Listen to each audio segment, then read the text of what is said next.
darating guys ang time na pasasalamatan nyo ang sarili nyo. Darating ang time na magiging proud kayo sa sarili ninyo. Dahil despite sa lahat ng mga obstacles, sa lahat ng mga balakid sa iyong pagninegosyo, naging matapang ka, lumaban ka, naging successful ka.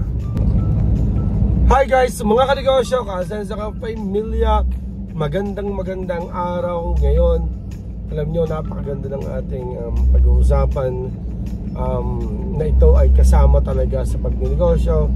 Kasi lately may mga pinagdaanan din tayo, which is medyo nakakalungkot naman. But ako naman, sanay na ako sa mga ganitong bagay na maaring, siyempre masasaktan tayo, pero ganun lang talagang aminin natin mga negosyante, mga kanegosyo, na kahit pa anong bait, kahit pa anong pakisama natin sa mga tao natin, yung loyalty rin talaga, minsan masasaktan ka lang talaga. So alam ko maraming makaka-relate na mga kanegosyo natin na maaaring na-experience yung meron tao na pinagtiwalaan, then hindi naman nga nangyari.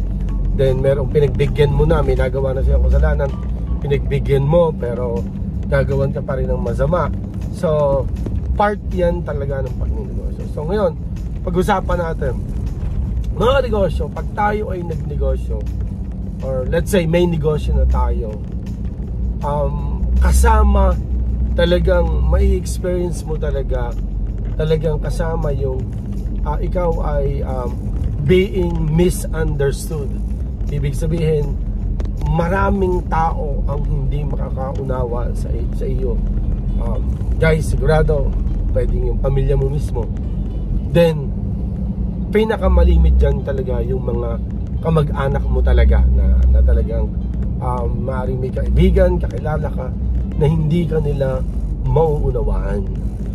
Maraming bagay na pwedeng sabihin nila na hindi ka nila naunawaan, na especially halimbawa pag nagnegosyo ka na, unang-una dyan yung siyempre laging may manghihiram ng pera.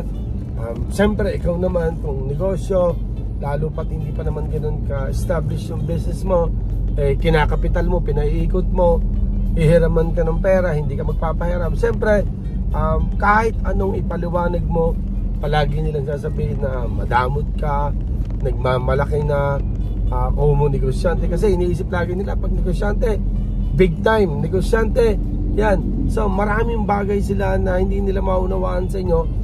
Hindi nila talaga maunawaan yan kasi nga hindi sila ikaw, hindi ikaw. Okay, so maraming bagay, may mga okasyon na tulad na lang guys, kung may mga okasyon minsan hindi ka makakarating, hindi ka makaka-attend kasi siyempre focus ka, alam ka naman unahin mo pa nga minsan yung birthday, yung party kung ang negosyo mo naman ay nagkakaproblema at babagsak, isa yun sa mga so maunawaan nila. Hanga ako dun sa mga negosyante na talagang siyempre talagang nakatutok ako guys. Marami rin talagang mga okasyon, birthday, siguro mga piyesta na hindi ako nakaka-attend pero invited tayo. So may mga iba nagtatampo talaga, naunawaan ko yan, pero pagpapasensya nyo, siyempre tayo ay focus talaga, pinangalagaan natin yung negosyo.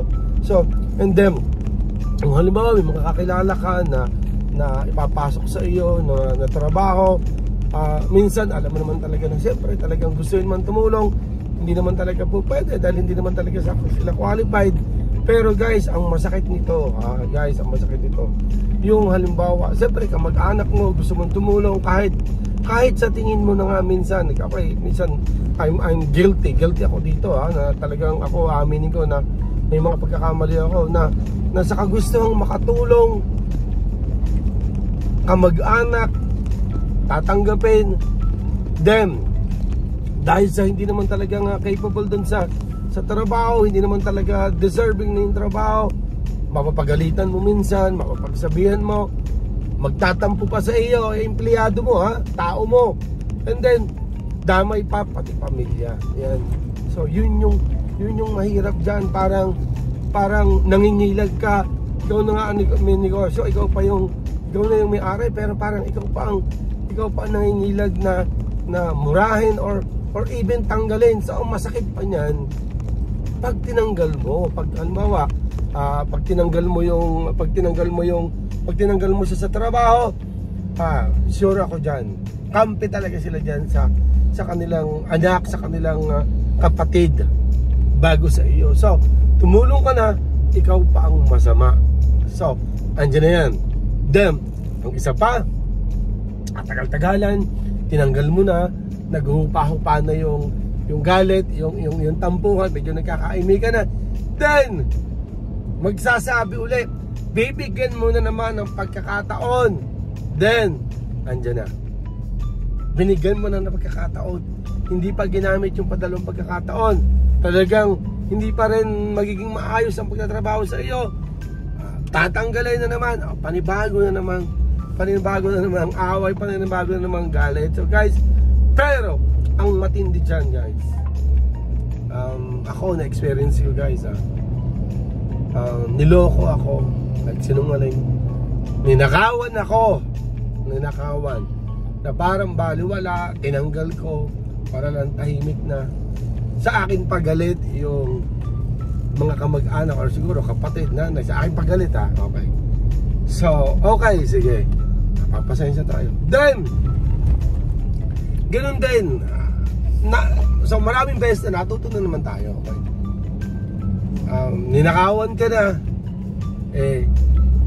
katagal-tagalan nakikiusap pa rin, talagang kakapal ng mukha. Oo, siguro nga my fault din naman dahil pagkakamali ko, dahil sabi nga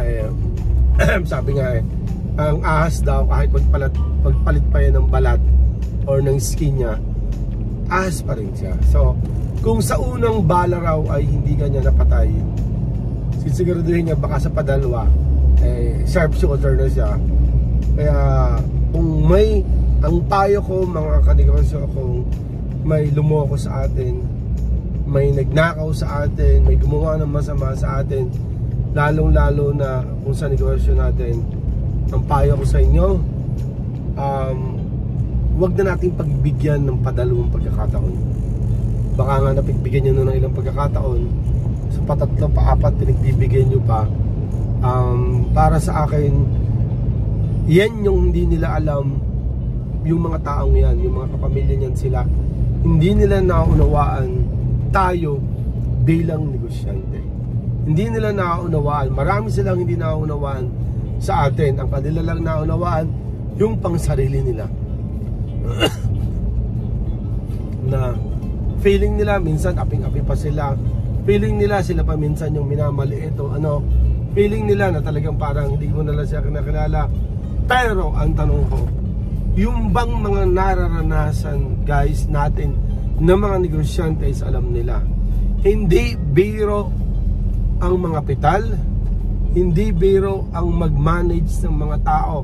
Kung ako tatanungin ninyo, mag-manage kayo ng 10 tao, mag-alaga kayo ng 100 baboy na walang utak. Maingay sila pag gutom, pero pagkapakain nyo, tahimik na. Pero yung 10 tao na i-manage ninyo, na i-handle ninyo, yun ang hindi nila na. Iba't iba ang utak ng mga yan.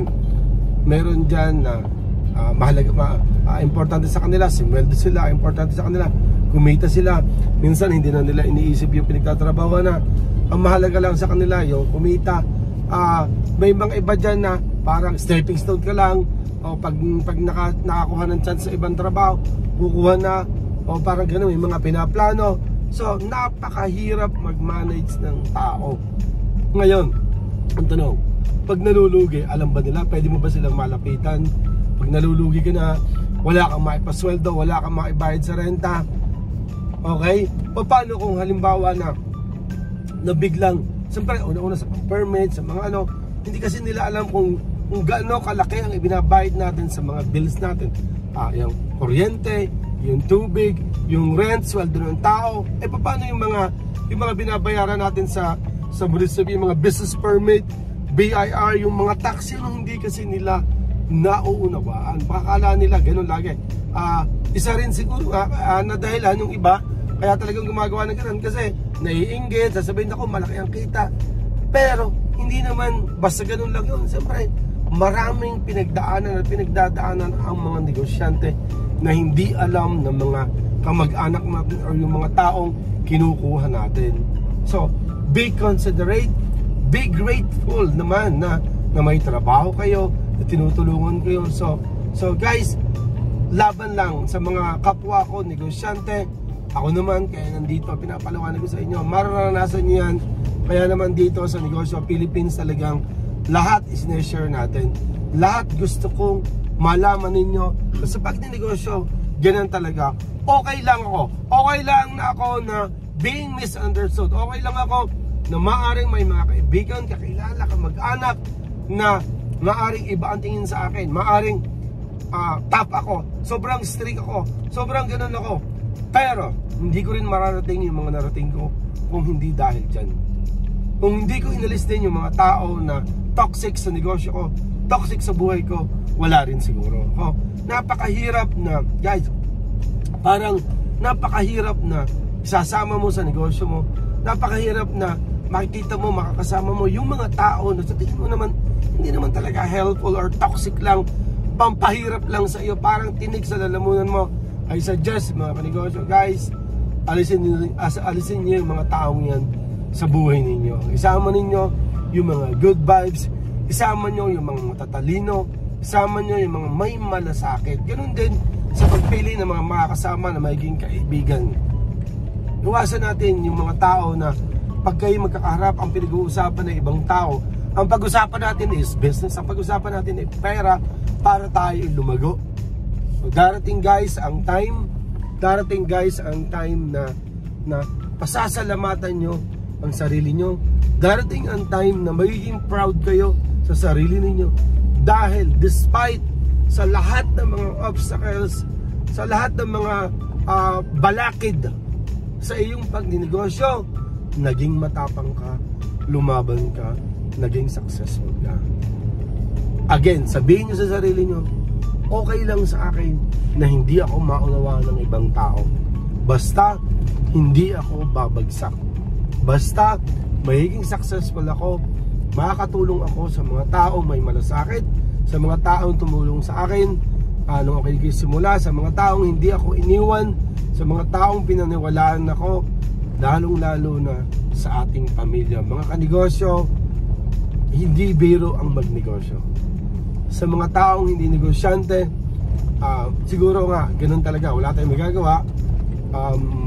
Yung mga normal na tao na hindi talaga business-minded ay napakalaking kaibahan sa mga taong business-minded. So mga kanegosyo, Ka-Asenso, sana naging helpful or sana maging helpful itong vlog natin ito na may mga iba kasi na pag nagninegosyo, medyo sensitive, medyo nagdadamdam. Wag ganun, maging matapang tayo. Para nga itong Ford Ranger Wildtrak or yung Ford, sabi nga nila sa kanilang slogan, built tough.